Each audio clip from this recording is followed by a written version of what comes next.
ছাত্ৰীক মই দেখুৱাইছোঁ হাই জাম্প, লং জাম্প, ফুটবল আৰু 100 মিটাৰ দৌৰ প্ৰতিযোগিতাত গ'ল্ড মেডেল লৈ আহিব। 2023-24 ইংৰাজী বৰ্ষৰ ষ্টুডেণ্ট অলিম্পিক খেলখনত হাৰিয়ানাত অনুষ্ঠিত হৈ যোৱা ষ্টুডেণ্ট অলিম্পিক খেলখনত অসমৰ পৰা প্ৰতিনিধিত্ব কৰা 16জনীয়া টীমটোৰ আমাৰ ছয়গাঁও সমষ্টিৰ পৰা মুঠ 3গৰাকী ছাত্ৰ ছাত্ৰীয়ে গ'ল্ড মেডেল আজুৰি আনিবলৈ সক্ষম হৈছে। দুটাকৈ গ'ল্ড মেডেল আজুৰি আনিবলৈ সক্ষম হৈছে আৰু সেই ছাত্ৰ ছাত্ৰীসকলক আমি আজি গাঁওবাসীয়ে উলহ মালহেৰে তেওঁলোকক আদৰণি জনাইছোঁ। আদৰণি জনোৱাৰ কিছু মুহূৰ্তৰ ভিডিঅ' অংশ আপোনালোকক আজি ভিডিঅ'ৰ জৰিয়তে দেখুৱাইছোঁ। আপোনালোকে চাই থাকিব শেষলৈকে।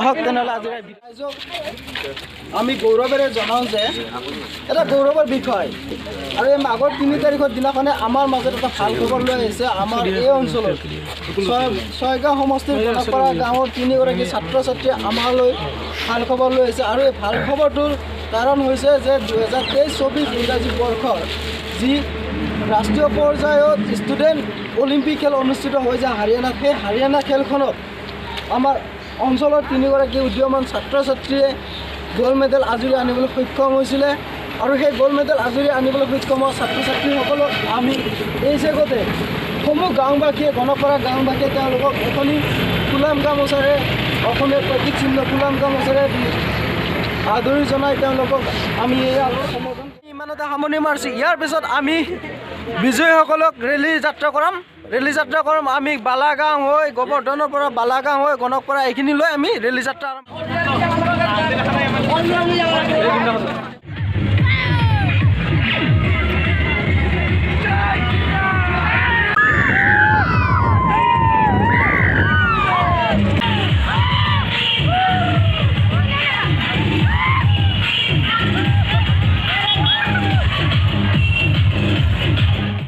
মোৰ ছাত্ৰ ছাত্ৰীবৃন্দ যিসকলে আমাৰ বিদ্যালয়লৈ সুনাম কঢ়িয়াই আনিছে, তেওঁলোকে যাতে ভৱিষ্যতে আকৌ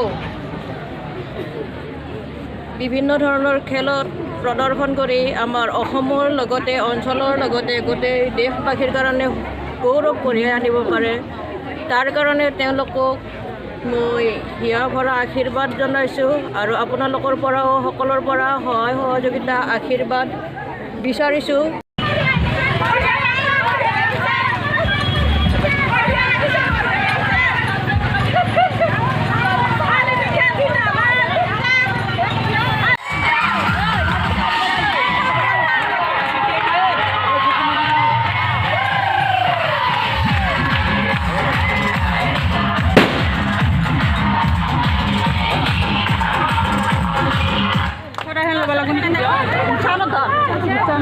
Jangan